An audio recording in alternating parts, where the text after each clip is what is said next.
Once upon a time, Korean Peninsula was one nation, and there were no two countries named as North and South. Even at present, people belonging to the same race are lived in both countries, and people are divided into two different administrative regions based on their political ideologies.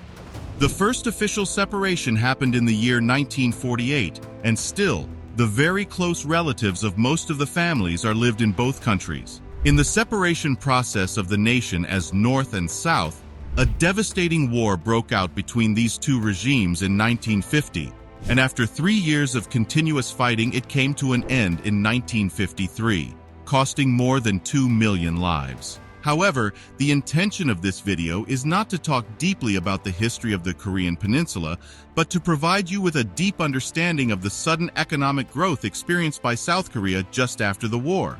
This is considered as one of the greatest development stories of the 20th century, as no one believed that South Korea will be able to record such a mammoth economic growth with the scenarios that happened in the 1950 and 1960 eras. So, this is the story of Miracle on Han River. Before discussing further, remember to subscribe to us for interesting and informative videos like this. Just after the war, North Korea was in a much better position than South Korea, even though it is struggling a lot at present. The recovery process of North Korea was rapid, as their communist policies become more successful to achieve their goals at the beginning, even though they derailed later. The damage to South Korea from the war was heavy, and South Koreans were in a position that required a lot of money to recover. Prior to the separation process, the Korean Peninsula was a part of the Japanese Empire, as the Japanese army acquired the power of the territory from its colonial rulers. But after Japan's sudden defeat in 1945, the power of the peninsula was conquered by the United States and the Soviet Union.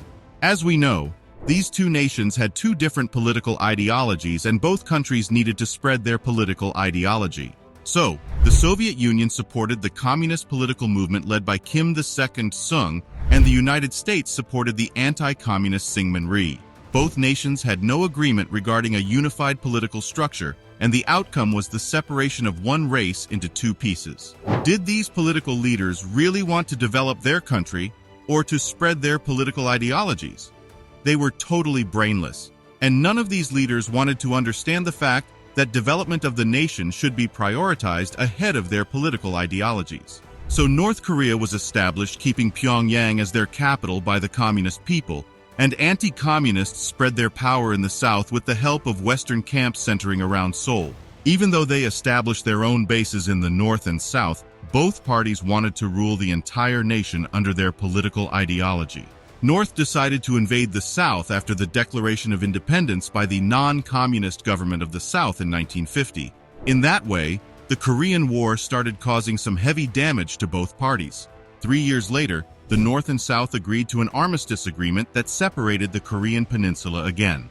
Since then, South Korea maintained a very close relationship with the United States. Announcing today includes several important improvements and achieves what I believe trade deals must do.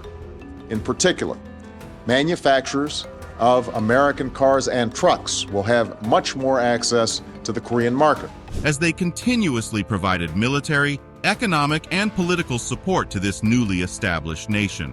Even though non-communist political leaders gave big hopes to the Korean people about a brighter, peaceful future, most of them were only fake promises. In the early stages, there was no difference of it from the political freedom of the North that we see even at present. Even though it was labeled as the Democratic Republic, people enjoyed very little political freedom under the very first non-communist regime. Even in 1956, 3 years after the war, the economy of South Korea was in a heavily struggling position, largely depending on United States aid. It needed to protect its boundaries from the North Koreans, as well as to keep its people from starving. However, the aim of the United States aid system was to provide them with the assistance to create a light industrial base to give self-sufficiency to their economy. But it never happened under President Rhee's leadership due to widespread corruption within their political and economic structure. The main factor that triggered their economic growth was General Park Chung-hee, who became the head of the state in 1961. He came as another curse to this Asian nation as he acquired the power of the country through a military coup. Then this military leader started to govern the country with its own policies. and they became more practical and a successful solution to recover the South Korean nation, which was suffering from political, economic, and social problems after the war. We can't justify everything that was done under General Park's regime, as he extended his military power to every sector of the nation, creating some kind of dictatorship. However, he had the capability to provide the much-needed economic boost to a nation which was suffering after a war. Under General Park's leadership, Economic Planning Board was established with the participation of several economic experts in the country.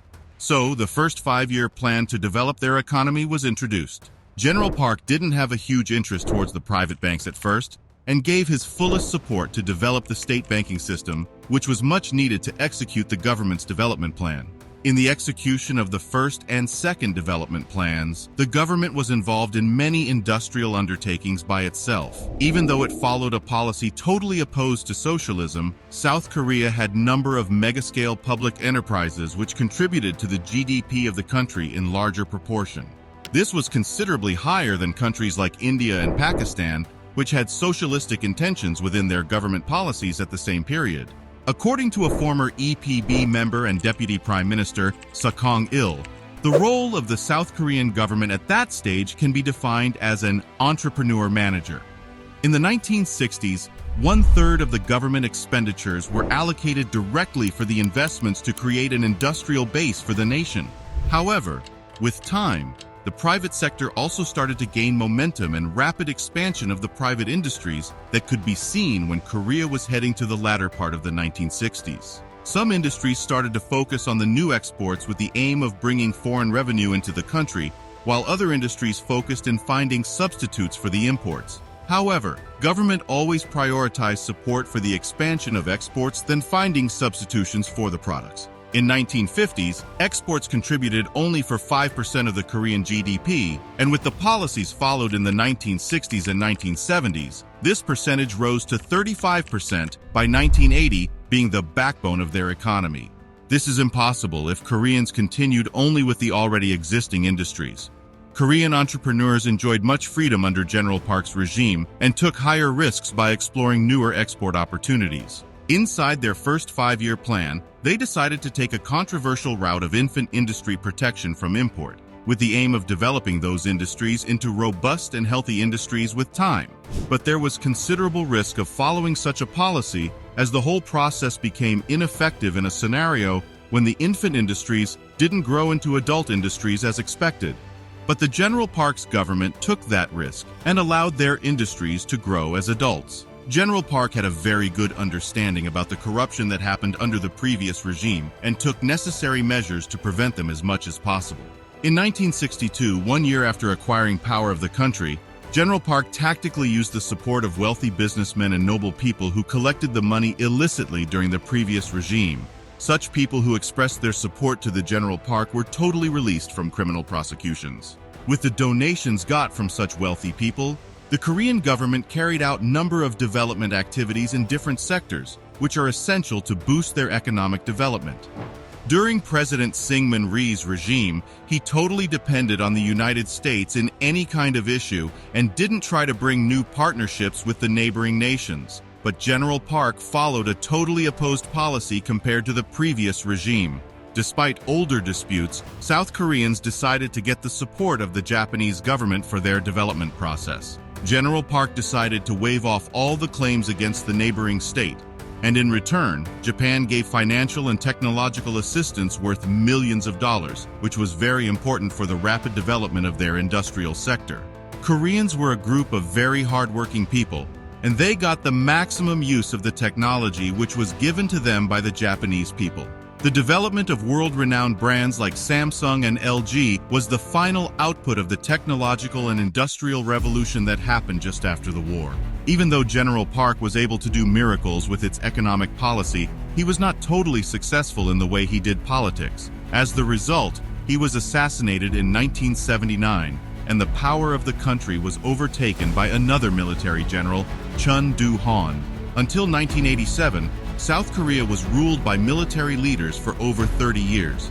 However, President Park had already laid the foundation for steady economic growth, and Korea was able to maintain that momentum continuously, despite of the political situation of the country. In that way, Koreans were able to build a superior economy just after a devastating war that destroyed the entire nation. It is like a miracle, but it is something that achieved by the hard-working Korean people. Now, South Korea is the 4th largest economy in Asia and 12th largest in the world by nominal GDP, being one of the best countries to survive on the planet of Earth. What do you think about the miracle done by these hard-working Koreans? Share your thought in the comment section below.